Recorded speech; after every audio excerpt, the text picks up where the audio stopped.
Hi, this is Dr. Harris Jensen, and I'm doing a video series of how to boost your grades in high school and college. And this video is the top 3 reasons that students struggle in school. Well, how important is school?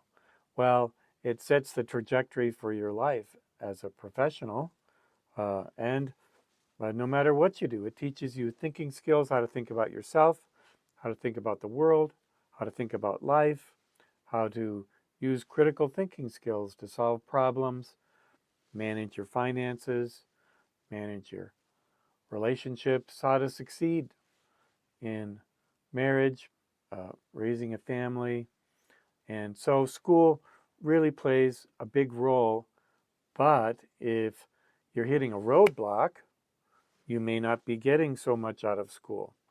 And so I'll be exploring things that might cause lower grades for a student and what can be done about them.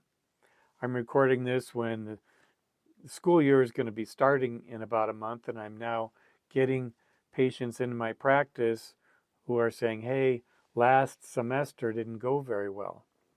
And I want to make things better. I just don't know what's wrong. And I've been helping students like that for 25 years. How can I proclaim that I'm some kind of expert? Well, I'm trained as a psychiatrist, so I know about how the mind works. And I spent over 12 years in college. So I have a master's degree in education. So, what are the top 3 things I see causing students to struggle in school? Number 1 is poor attention. If their mind wanders when a teacher's talking, if their mind wanders when they're reading, and then they have to write up homework assignment, their mind's wandering then, it's going to be really hard to retain what you're taking in from what you're reading, etc. So, how can you get better attention? Well, number 1, good time management, using a day timer, using a to-do list, using sticky notes, having good daily habits. And of course, a common cause of poor focus is ADHD. I think that's overdiagnosed nowadays. I have people come in to see me and their focus isn't very good, and it's because of a lot of other things. They have depression.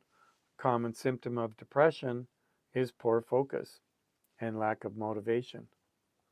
Another cause of poor focus is if people are smoking pot or using some kind of street drug or using a lot of alcohol. That can happen, and it can be kept a secret from parents and friends.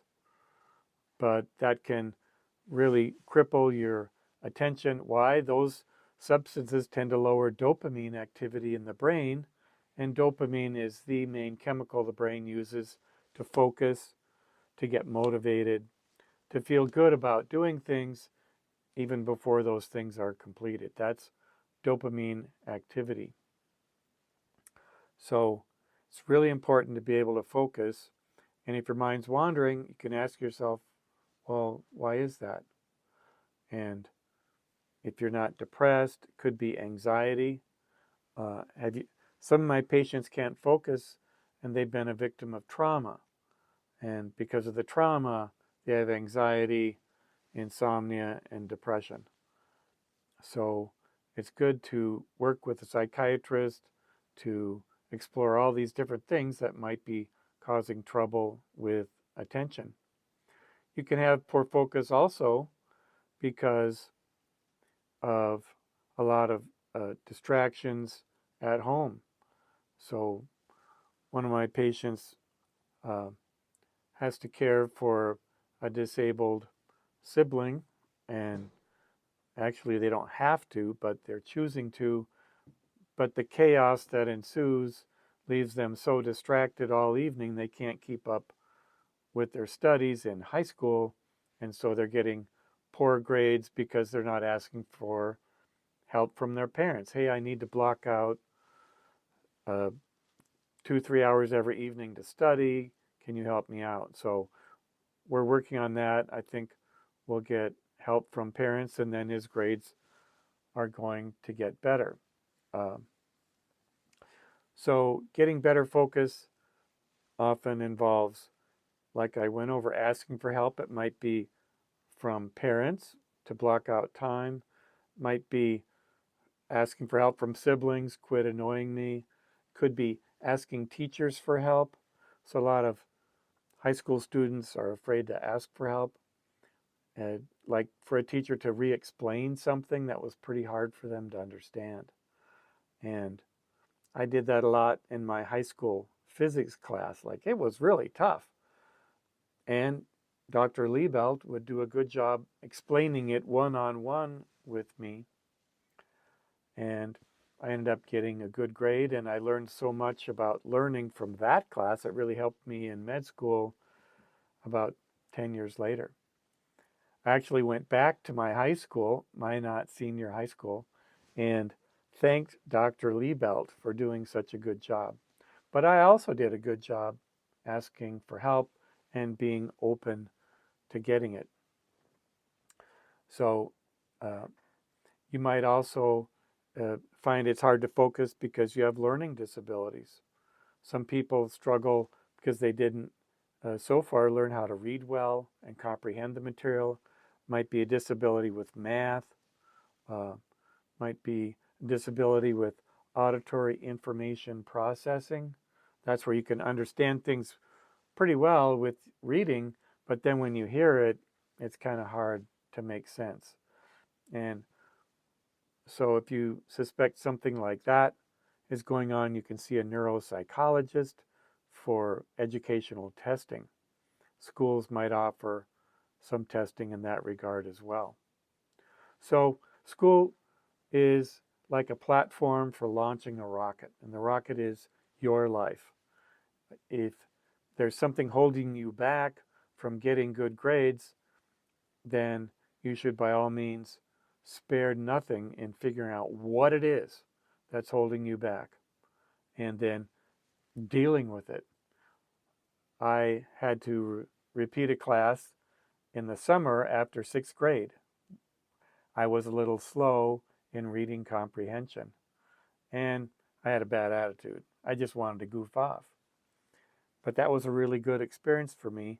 But I did get some one-on-one instruction from the teacher for my reading disability. And then it didn't hold me back. And I did pretty well in high school. Graduated in the top 10% of my class. But one reason is because my mom asked for help and the summer school teacher provided it. And so things can be identified that are holding you back from getting better grades, and then you can go ahead and get those grades and have what we call success experiences in school, and then that just helps motivate you so you can get more success experiences. You're not developing this kind of negative attitude towards school. It's the responsibility of adults to figure out what is holding back a young person from succeeding in school. It's up to adults to then come up with a plan and take action. The young person doesn't know how all this works. So that's a modern view of looking at overcoming some causes of low grades in high school. This is video 1, and there's more to come.